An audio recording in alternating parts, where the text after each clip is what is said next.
Good. Okay, so opium has been used in China since the 9th century.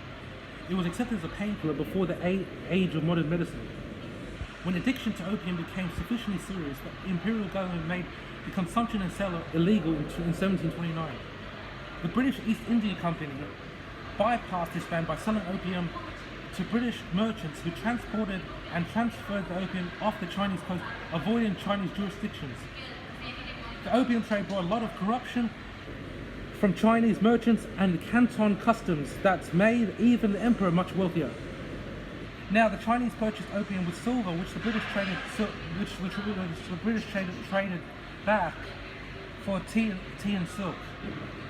Britain's merchants were restricted to only trade in Canton and no other Chinese ports, which made trade with China less profitable.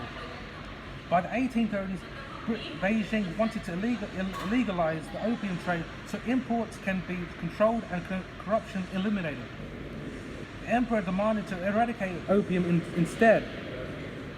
By 1839, Lin Zexu took charge of this. Opium dealers were to be executed if convicted. He confined the British community as hostages for 6 weeks until they surrendered with their vast quantity of opium.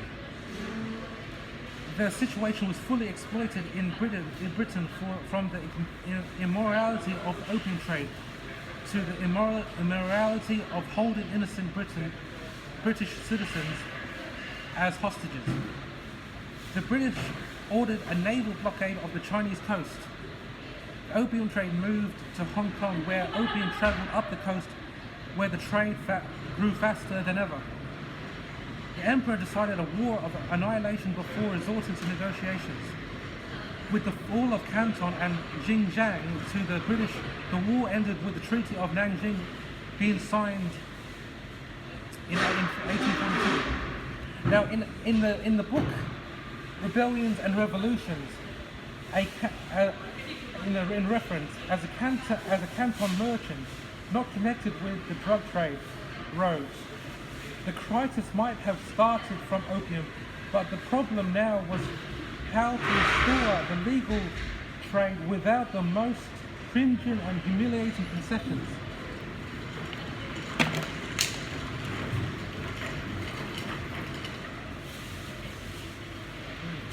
Alright, so